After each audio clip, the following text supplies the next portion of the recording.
The air in our suburban home in Columbus, Ohio, wasn't just cold. It was stagnant.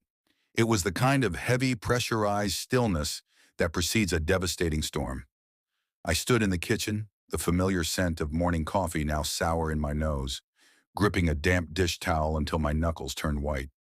I was watching my wife, Sarah, pack the last of her things into a suitcase that was far too large for a simple girls' weekend. She wouldn't look at me. Her eyes were glued to her phone, her thumb flicking rapidly across the screen as she navigated a constant stream of notifications. I knew exactly who was on the other end of those pings. Chloe and Megan, her support system. The two women who had spent the better part of the last year convincing her that I was the anchor dragging her down into a life of suburban mediocrity.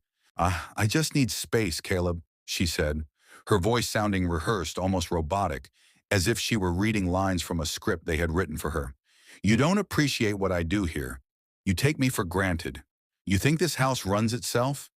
Maybe a week without me will finally show you what you're losing. Maybe then you'll actually see me. Before we go deeper into this story, take a second and hit that subscribe button, give this video a like, and let us know where you're watching from. I'm curious to know how far these stories travel. I watched through the slats of the blinds as a sleek white SUV pulled into our driveway. They didn't even have the decency to come to the door. They just honked, a sharp, aggressive, rhythmic sound that felt like a victory lap before the race had even started. Sarah didn't say goodbye. She didn't offer a kiss or a lingering look at the home we'd built over 10 years. She just walked out the door, leaving the silence to swallow me whole. To understand how we reached this breaking point, you have to understand Chloe. Chloe was the friend every marriage should fear. She was twice divorced, perpetually bitter, and possessed a unique, almost supernatural talent for finding the microscopic cracks in other people's happiness and wedging them open with a crowbar. She hadn't liked me from the moment we met at a New Year's Eve party 5 years ago. Why? Because I didn't play her games. I didn't laugh at her mean-spirited jokes, and I called her out when she tried to manipulate Sarah into staying out late when our kids were sick. In Chloe's world, a man who stands his ground is a controller. Over the last 12 months, she had crawled into Sarah's ear like a parasite. It started with brunch complaints about emotional labor. Then it moved to late-night wine sessions where they dissected my every flaw. Chloe had convinced Sarah that my 60-hour work weeks, the weeks I spent as a senior analyst to pay for our mortgage, our mid-sized SUV, and the very vacations she was now using to escape me, were actually a form of strategic abandonment. A week before this lesson began, I had stumbled upon the blueprints for my own demise. I had gone into the home office to print some documents, and Sarah had left her laptop open. A messaging app was active, and the group chat was titled The Reclamation Project. Megan's voice, I could practically hear her raspy, cynical tone in the text, read, "He's too comfortable, Sarah. Ain't men like Caleb get lazy when they think they own the space. You need to pull the rug out. Leave for 7 days. Don't answer his calls. Let the laundry pile up until he runs out of socks. Let the kitchen become a biohazard. He needs to realize that without your magic, he's just a roommate in a house he can't manage." Sarah's reply made my blood run cold. "I'm nervous, but you're right. He needs to see how much I do. I'll do it Friday. Chloe, make sure the hotel has a spa." They weren't planning a vacation. They were planning a psychological siege. They wanted to break me so they could rebuild me into the compliant, apologetic version of a husband that Chloe could finally approve of. The first few hours after the white SUV sped away were the strangest of my life. I sat at the kitchen table. I'm staring at a half-eaten piece of toast Sarah had left behind. I waited for the panic to set in. I waited for the overwhelming urge to pick up the phone, to text her, "I'm sorry," to beg her to turn the car around and come back so we could talk it out. But the panic didn't come. Instead, a strange, cool wave of relief washed over me. The house was quiet. For the first time in a year, there wasn't a speakerphone conversation blaring from the living room. There wasn't the lingering scent of Chloe's expensive, metallic-smelling perfume. I walked into our master bedroom. Sarah had intentionally left the bed unmade, clothes strewn across the floor, a literal mess for me to learn from. I didn't touch it. I simply walked out and shut the door. I realized then that the lesson was based on a lie, that I was incompetent. But as I looked at the organized pantry and the bills I had already paid, I realized I was the one who had been holding the walls up while she was busy trying to find ways to tear them down. I chose to sleep in the guest room that night. It was a neutral territory, free from the memories of the arguments that had plagued our marriage lately. I lay there in the dark, listening to the rhythmic ticking of the hallway clock. I thought about our early years in Dayton, before the promotion, before the new friends. We used to be a team. We used to laugh until our ribs ached over the simplest things. What happened to the woman who used to leave me notes in my lunchbox? What happened to the partner who defended me when her family overstepped?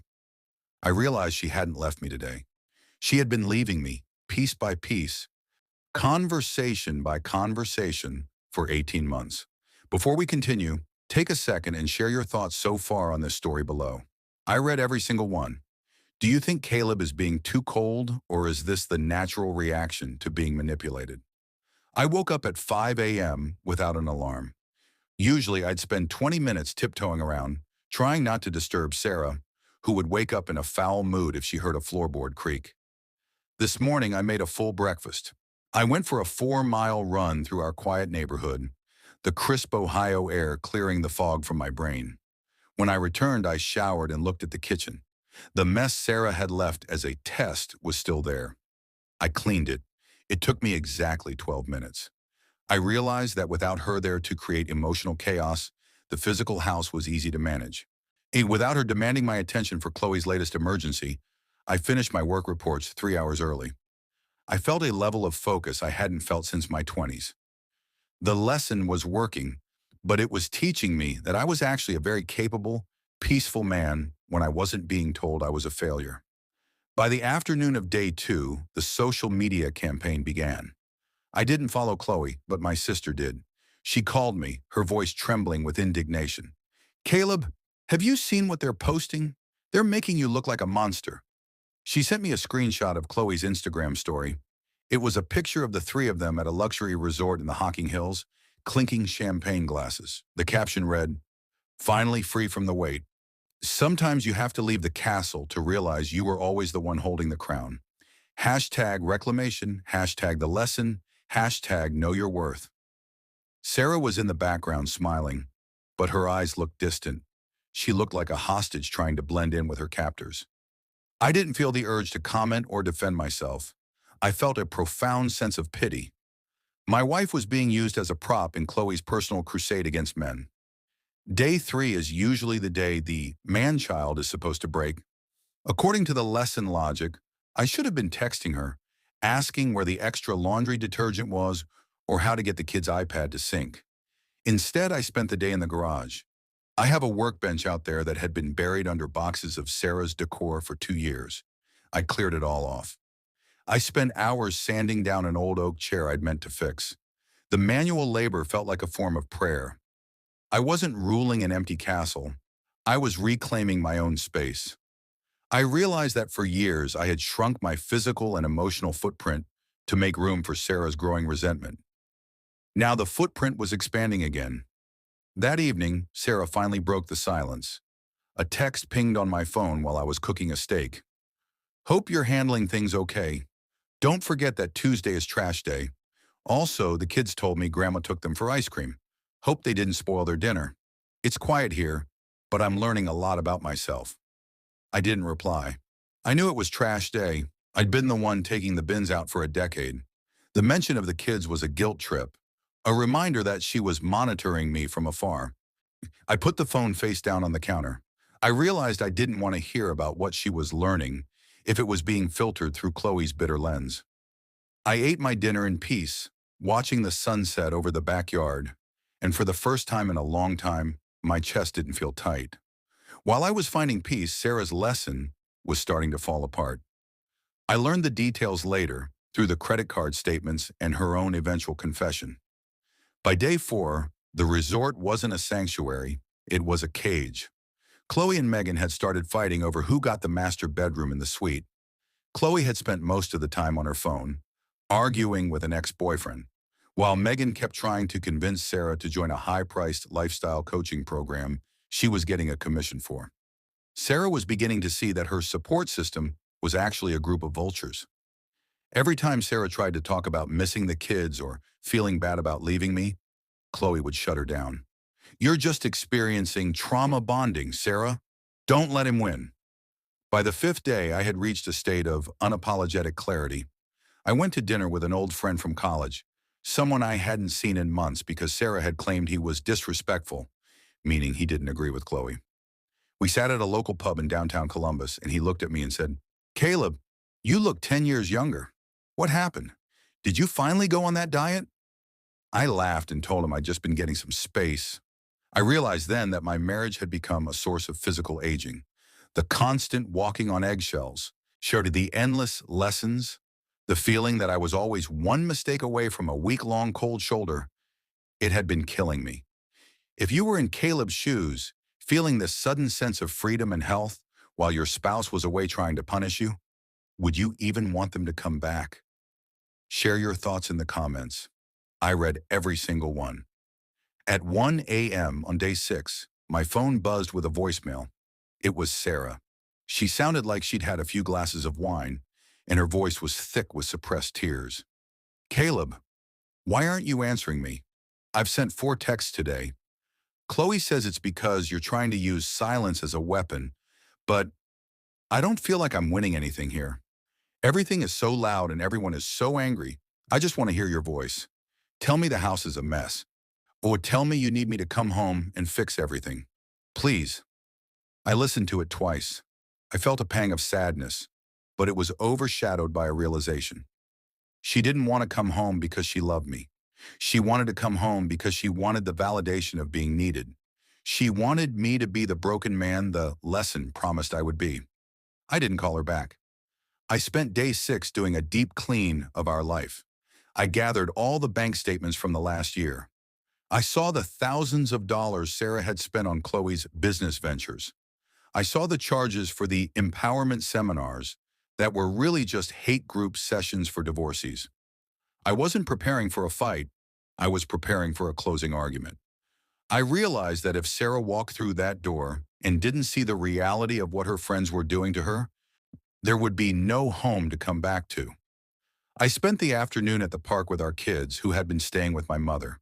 They were happy, healthy, and completely unaware that their mother was currently in the middle of a self-inflicted spiritual crisis. Seeing them reminded me what I was actually fighting for: their peace. On day 7, at exactly 3 p.m., the white SUV pulled back into the driveway. This time, there was no triumphant honk. The car idled for a long time before the door finally opened. Sarah stepped out, looking exhausted. Her clothes were wrinkled, her makeup was smeared, and the empowerment glow she had in the Instagram photos was nowhere to be found. She walked into the kitchen, braced for a disaster. She expected to see overflowing trash cans, a sink full of moldy dishes, and a husband who looked like he'd been through a war. Instead, she found a spotless kitchen, a fresh bouquet of flowers on the table, for myself, not her, and a man sitting calmly with a cup of tea, reading a book. "You're back," I said, not looking up from my page. "Caleb, oh my God, the house is so clean," she whispered, her voice trembling. "Did you hire a service?" "No, Sarah. I just did the work. It turns out that when I'm not spending 4 hours a night defending myself against Chloe's latest theories, I have plenty of time to take care of our home." She slumped into a chair, looking defeated. "I'm sorry. The week, it wasn't what I thought it would be. They kept pushing me to buy things, to say things about you. I felt like I was disappearing." "You did disappear, Sarah. You disappeared the moment you let people who hate your marriage decide how you should treat your husband." As if on cue, the front door swung open. Chloe hadn't left. She had followed Sarah inside, her heels clicking aggressively on the hardwood. "Don't listen to him, Sarah. Look at him. He's gaslighting you. He's trying to act like he's superior because he cleaned a kitchen.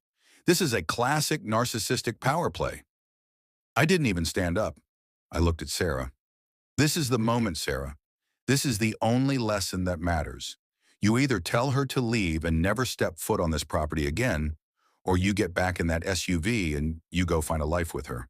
Because I am done sharing my marriage with a woman who wants to see it burn. Before we go deeper, I would love to hear your point of view. Tell me what part hits you the hardest in my story and share your thoughts in the comments. Chloe let out a sharp, mocking laugh. She's not going anywhere, Caleb. She knows her worth now. Tell him, Sarah. Sarah stood up. She looked at Chloe, really looked at her, at the bitterness in her eyes, the fake concern, the way she thrived on the chaos she created. Sarah then looked at me. She saw the man who had stayed, the man who had kept the house running, the man who had waited, not to be taught, but to be respected. Chloe, Sarah said, her voice low and steady. Get out. What? Chloe's jaw dropped. I said get out. Delete my number. Stay away from my kids. If I ever see your car in this driveway again, I'm calling the police. You didn't try to help me. You tried to ruin me so you wouldn't have to be alone in your misery. Get out. The silence that followed Chloe's dramatic, screaming exit was the most beautiful sound I had ever heard. Sarah didn't ask for a hug immediately. She sat down and we talked, really talked, for 6 hours. No phones, no friends, just two people trying to find the pieces of a shattered trust. The lesson Sarah tried to teach me ended up being a lesson for her, that a marriage is a fortress, and if you let the enemy through the gates, you shouldn't be surprised when the house starts to crumble. The real revenge wasn't anything I did to Chloe. It was the fact that 2 years later, Chloe is still alone, venting to an ever-shrinking circle of followers, while Sarah and I are sitting on our porch in Columbus, watching our kids play in the yard. We aren't perfect, but we are ours. So thank you so much for staying with me for this story on family secrets and revenge. If this story resonated with you, please hit the like button, leave a comment with your overall thoughts, and subscribe to my channel, Family Secrets and Revenge. Your support means everything to us. Have you ever had to cut a toxic friend out of your life to save your family? Let's talk about it below. Until next time.